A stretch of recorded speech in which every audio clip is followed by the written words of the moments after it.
You put my stuff outside like I was some dog. My bags got soaked and everyone could see them. Were you trying to embarrass me or just needed more room? I gave you $53,000 to help pay for this house, and you offered me the garage like you were doing me a favor. Is that how you say thanks, or are you just changing the story to make yourself feel better? You needed space. And to be honest, the upstairs is a mess right now. We thought living downstairs would be easier for you. No stairs, more freedom. Or maybe you just wanted something to be upset about again.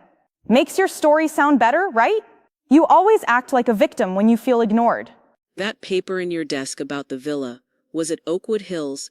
You almost left it out during brunch. It was right next to the thank you card I gave you.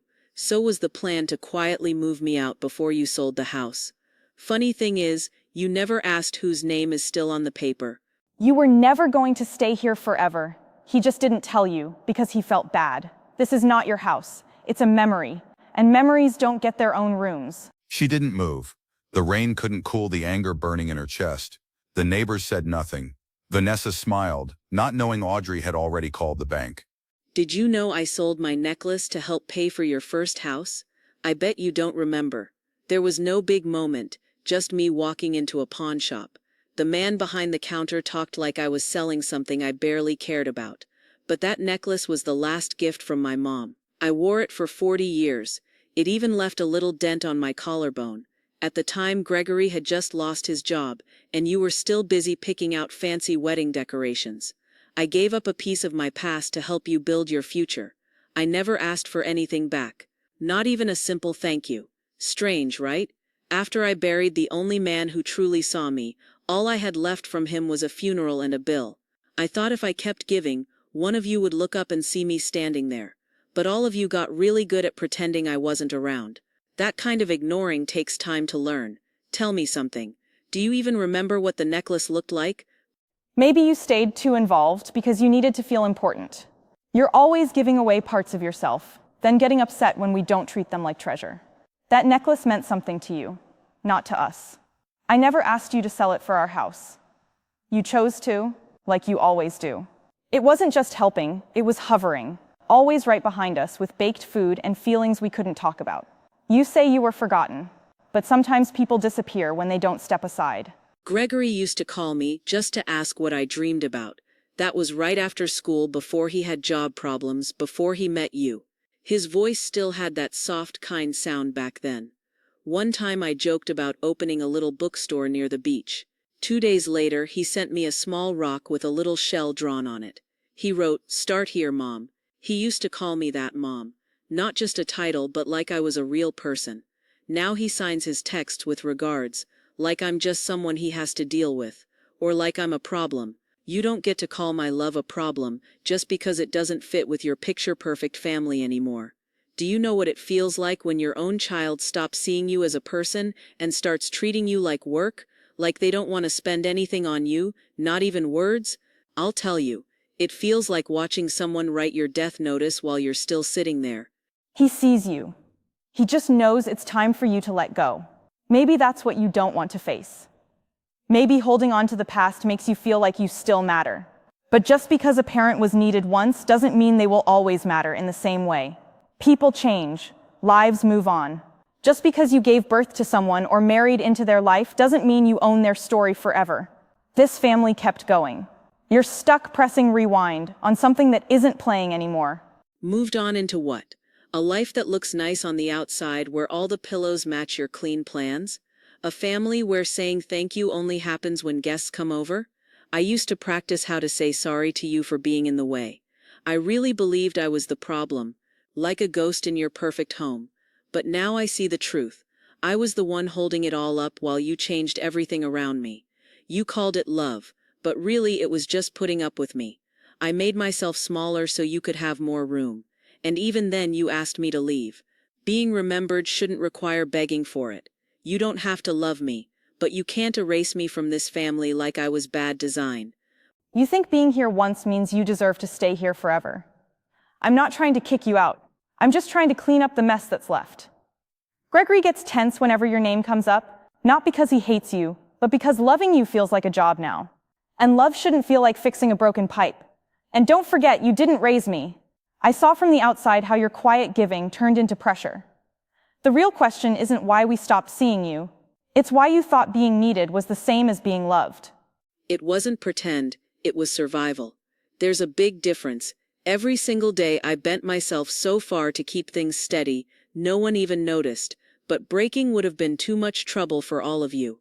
You said I was strong, but the moment I started asking questions, you didn't like it. I asked Gregory once if he remembered eating soft-shell crab at the beach. He didn't, but he remembered how much the hotel cost. I became a bill before I became a memory. So now I remember for me. I don't need your frames or your version of the story or your silence. You think silence means I'm gone. Let me tell you something. Silence takes up space too. It can stop a payment. It can hold power. It can build a backbone. I'm not fading. I'm folding up into something that can't be undone. You didn't break me. You pressed pause. That's not the same. Oh, so now you're the hero with a checkbook? Is this how you prove yourself? By acting like being hard means you're healed? Don't mix up control with getting better. You can own the house, write your story, lock every door. But one day, that silence you think is strength, it's going to talk back. And it won't sound like justice. It'll sound like an echo. And echoes only happen when no one else is around to hear them. I used to think being quiet meant I was showing love. I believed staying silent helped keep the peace for you, for him, for our family. But now I know the truth. Silence isn't love. It's something bad, pretending to be kind. I watched you pack up my things like they were old stuff to give away. I heard the garage door close behind me like my dignity didn't matter. I didn't say anything because I thought staying small would help keep us together. But you didn't want a real family. You wanted control, and that meant pushing me aside. You moved my books like they were trash. You told a stranger I was moving out. And I let it happen. I thought if I kept quiet and did everything right, someone would say, "Thanks for all you did." But instead, I came back home and saw my life lined up in the rain like garbage bags, and you didn't even open the door for me. I spent over $50,000 to help pay for this place, and you left me a note saying I could sleep in the garage? You said you needed space, and the renovation made your part of the house too messy to stay in. We didn't think you'd be back so fast. And the plumbing wasn't finished. What else could we do? This isn't about punishing you. It was just about the situation. You talk like we planned to kick you out on purpose. Maybe, and I say this kindly, maybe you want to feel left out again. Is that what you tell yourself? That it's all about how I feel, not about what you actually did? That's funny. You try to act nice while hiding your real goals, but I've seen the truth. I found the brochures for Oakwood Hills hidden behind the drink menus, with a note saying down payment if she moves out for good. Were you surprised I didn't scream or beg? Is that what ruined your plan? I didn't act like a poor, sad woman. I just quietly paid the mortgage month after month. I never asked for praise, but here's the thing, you messed up. You changed the loan papers under his name but forgot that doesn't take my name off the house. Only the bank can do that. Not your note sprayed with lavender. I never left, and you never asked whose name still belongs on the papers, did you? You were never supposed to stay forever, Audrey. He didn't tell you so he wouldn't hurt you. But the plan was always to fix up the house and move on. This place wasn't meant to be yours forever. Just a short stop, you refused to leave. You keep bringing up whose name is on the house like it means something. It doesn't. This house isn't yours. It's just something you remember. No. Memories made this house. Not the lights, not the tiles, not your money. I remember when we started building. Gregory was 5, holding that little toy bucket like it was a crown. We poured everything we had into this home. Even the pain. I kept the tiles he picked, the curtain rod he put up after college, still a little crooked. And now you walk around calling all of this mess and junk, but you can't erase someone from a home by cleaning up. It's not just that note on my suitcase. You tried to stick your control right on my life. But let's talk about what you didn't notice while you were busy acting nice. I kept every bank receipt. 3 years of monthly payments while you threw parties and tried to sell my past behind my back. I talked to people you didn't plan on. People who know about ownership, about rights I earned. Turns out you can't just erase someone who stayed quiet. That silence, it adds up, and now it's time to collect. You're going to bring in lawyers against your own family? For what? To get even? You'd rather ruin all of this just to stay in a house full of things no one cares about anymore. You know what your real problem is, Audrey? It's not fairness. It's not justice. You need to feel useful, to feel like you matter. Now that no one needs you, you're falling apart. We were trying to let you go softly, but you keep coming back with legal papers like a ghost who won't leave. And yet the ghost is the one who remembers. The one who paid every month to keep this lie going. I never asked for thank yous. All I wanted was a little space upstairs, but you gave me the cold corner and called it kindness. You think you won because you have the remote and pour the wine? Let me tell you something else. You don't control peace. You use silence to hurt. And yes, I let you. I smiled while you acted like I was never really there and called it keeping things balanced. But now, I've read the contract. I've spoken to a real lawyer who doesn't wear fancy shirts or speak in riddles. And I know what I'm owed. Every cent. You made me feel small, but you forgot. Silence doesn't kill the rot. It feeds it. And I let it. Until today. You sound so proud in your anger, like a woman giving a big speech before she disappears. But here's what you don't want to see. You won't be remembered for standing up and taking back what's yours.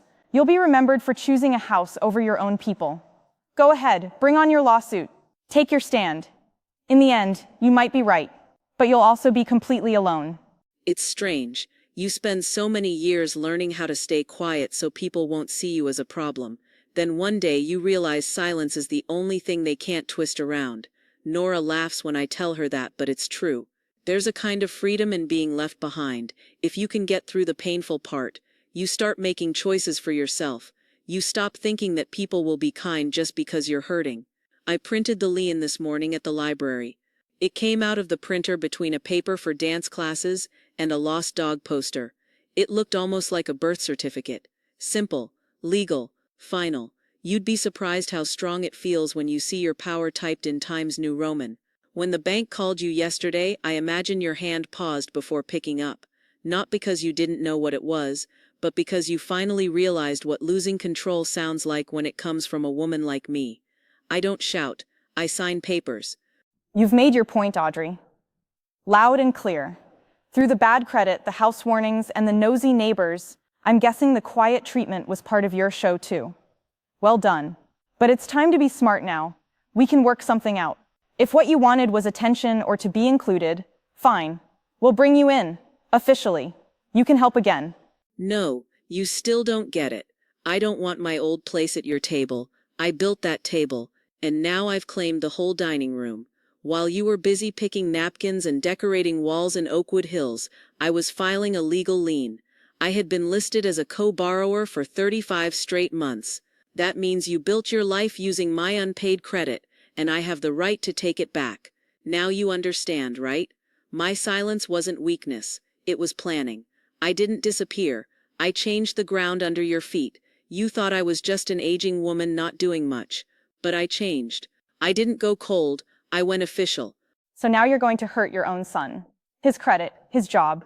This isn't just about me, and you know it. He's linked to all of this too.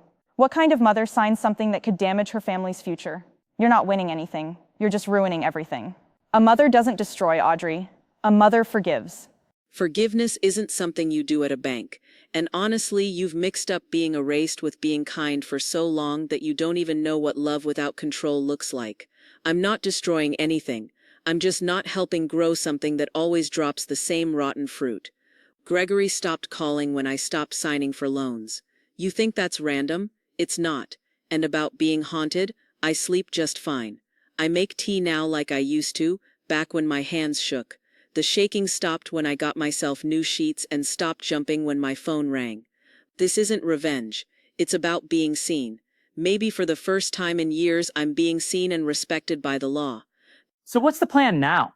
Tell me, you surprise us, mess with the money, sign papers and act like you're the hero with fancy words. And what does that get you? Being important? Feeling proud? Living in a friend's house where the coffee pretends to be healing? It all feels like a show in a warm sweater. It's not a friend's house anymore. I signed a lease last week. I pay my own rent now. I buy my own stamps again. I even signed up to read at the city showcase next month. I was picked for the short list. Don't worry, I won't read anything about our family mess.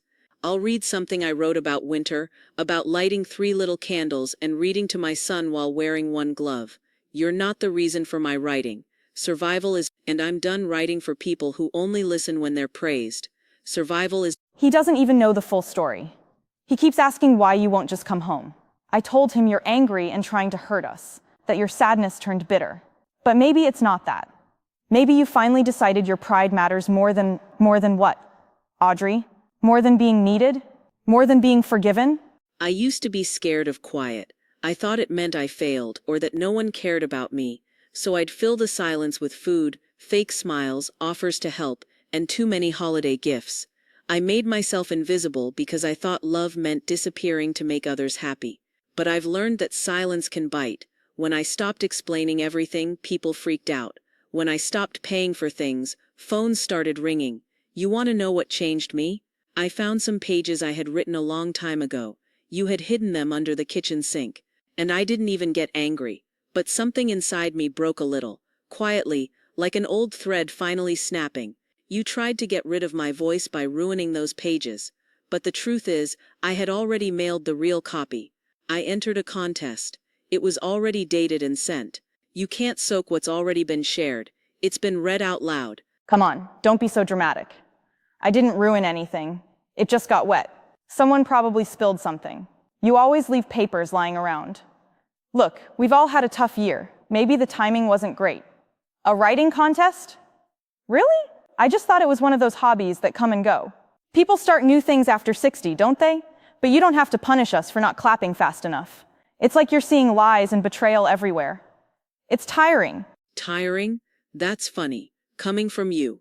I've spent years walking silently through a house I helped pay for, pretending not to exist. I held everything together using whatever I had while you pushed me out of every room. You made fun of my clothes, forgot my birthday, and kicked me out with a sticky note that said it in fancy writing. And I still said nothing. I just watched. I saw my name vanish from party lists. I saw Emma forget that I was the one who taught her how to tie a bow. I saw your perfect neighborhood dreams fall apart when the bills came in, and suddenly I mattered again, only because it was inconvenient. So tell me, how does it feel to be erased politely?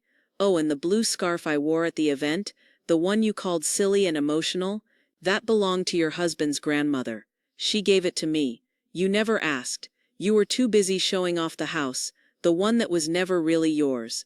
You sound like someone acting out a revenge story.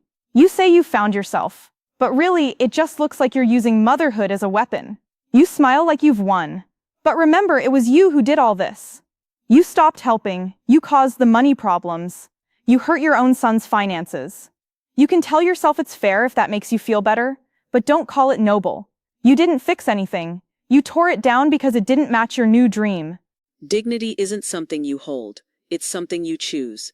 You get it when you stop asking others to notice you.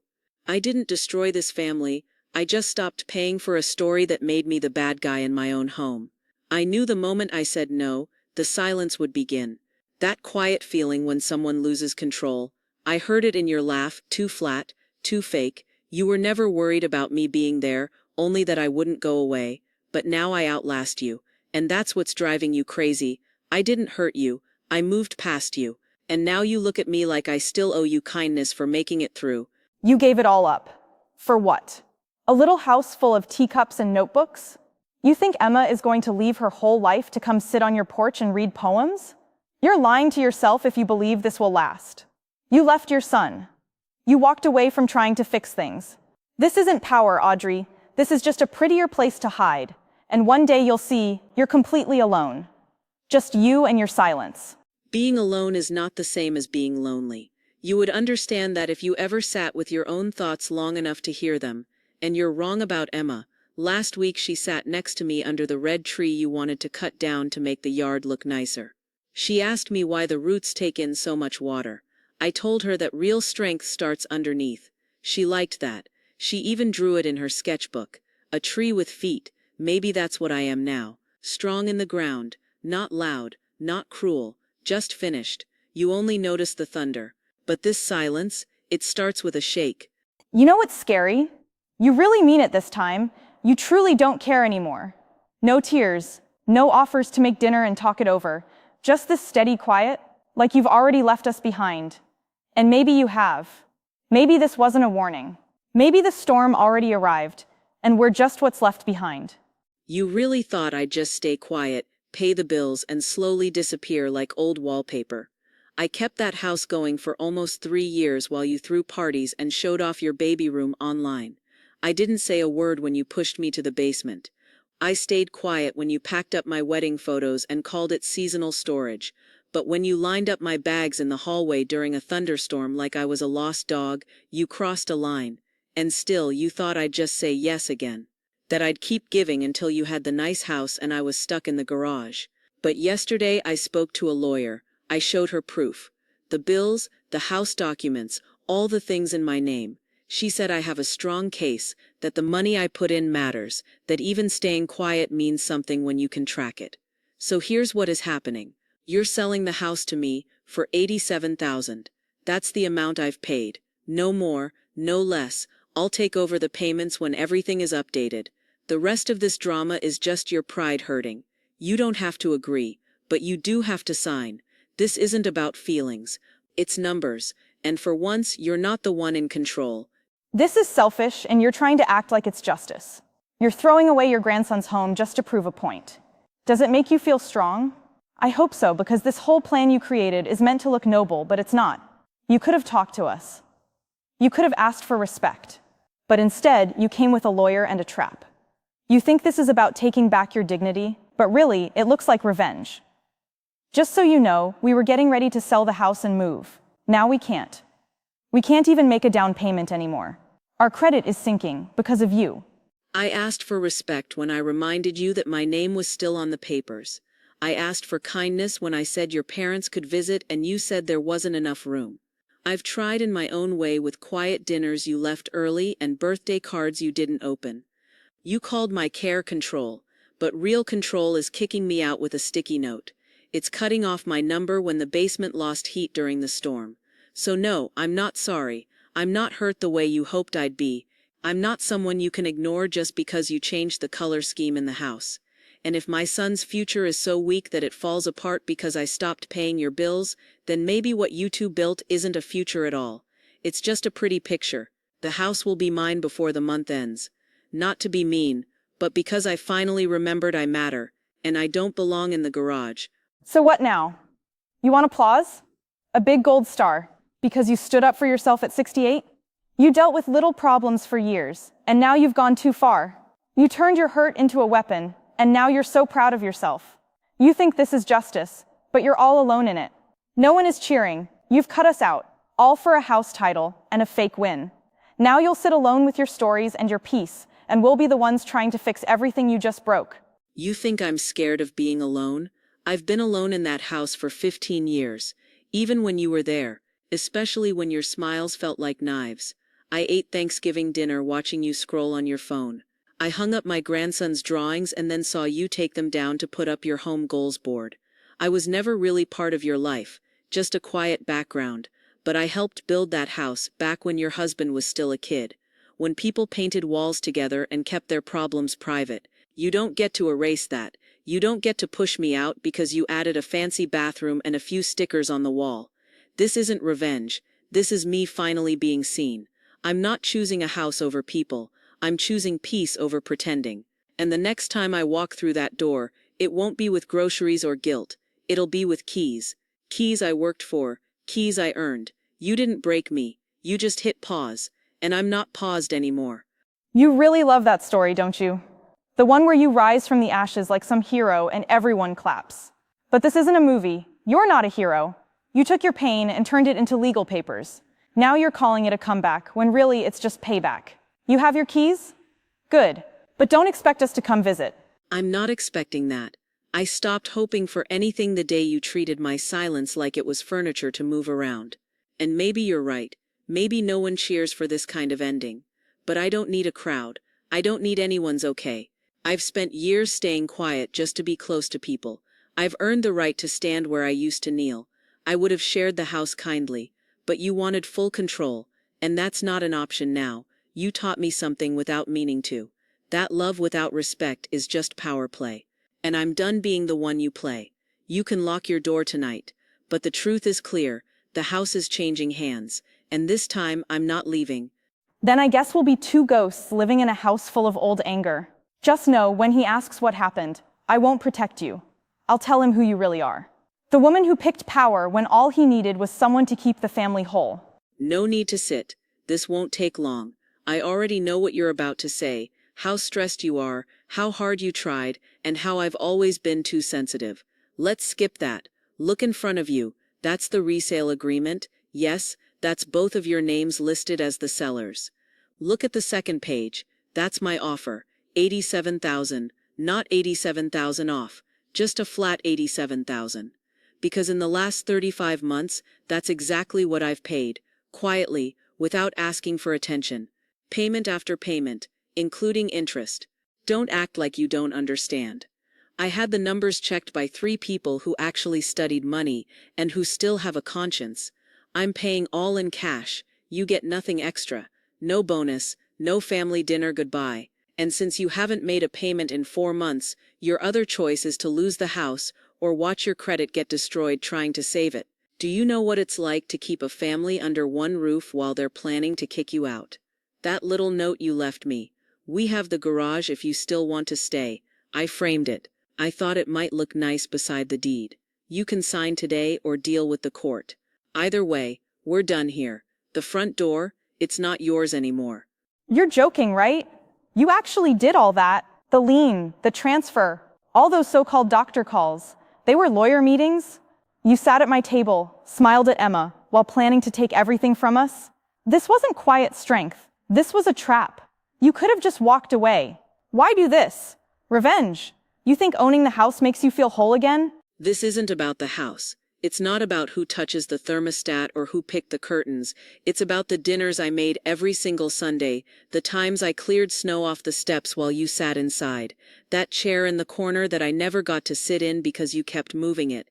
It's about watching my granddaughter grow up in a place where I was always there but never seen. I found small ways to matter. Trimming bushes, hanging lights, I thought that was enough. But it wasn't. You all made me invisible on purpose. You were comfortable as long as I stayed quiet and useful, so I did. Until the day I stood outside in the rain and realized I had nothing left to lose but myself. This isn't payback, this is what you owe me. Your family dream was built on me staying silent, but now I have proof. You used to ask why I didn't speak up. The truth is I was speaking. You just didn't want to hear it. You embarrassed us.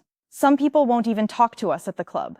We had an offer on a house in Oakwood Hills. It fell through because of your lien. Gregory's credit is ruined. I've got red flags on my accounts. Even the bank lady looked at me with pity. Can you even understand what that feels like? You say this is dignity, but it looks an awful lot like payback dressed up to look classy. I thought about payback. I pictured closing up the house and leaving you both to explain what happened. But I didn't do that. I went for a clean deal, not a big fight. What hurts here isn't anything mean I did. It's the truth I showed. You built your little perfect world pretending I didn't matter. You put me in the garage and expected me to act thankful. But I saved myself. You remembered the dinners I made and the checks I wrote, but you forgot I had a backbone. You thought a woman like me forgets the way she's been used just because she loves. I don't forget. I remember offering to help with Emma and being told I was too old. I remember when you moved my sewing table without asking and lied about it. This isn't about rage. This is about digging up every time you buried my worth. Those signatures, they're just paperwork. The house already knows I'm staying. You really think we needed you to survive? Like we couldn't manage without your casseroles and your guilt trips. I was trying to build something new, something modern. And now you walk in with your bank papers and smug attitude like you saved something important. You didn't save anything. You're just angry no one needed you anymore. This isn't power. It's you trying too hard to feel important. Believe what you want. You traded real care for looking good. Now you have neither. I'm done being helpful. Done staying quiet.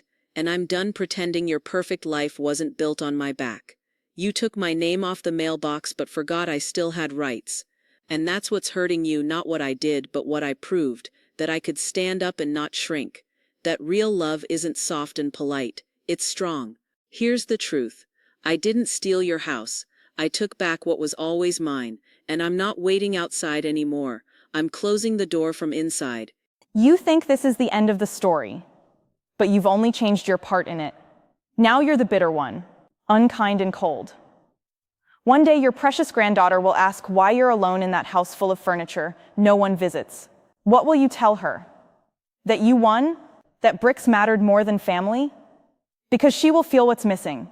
Kids always do. But Audrey didn't move. Not this time. Not anymore. Her silence didn't mean she gave up. It meant she had grown. And for the first time, she was truly heard. I don't need you to get it. That's something people don't talk about when it comes to surviving. One day you stopped needing other people to say your pain was real. I gave you years of my mornings, my money, my silence, and still you pushed me into the corners of my own house like I was something extra. Do you remember when you said the basement was just until the remodel was done? I believed you even when spring turned into winter. I believed you when you said leaving my name off the new home loan was just easier. I spent many nights wondering what I had done wrong, what I needed to change. Then it hit me. There was never going to be a version of me that didn't bother you.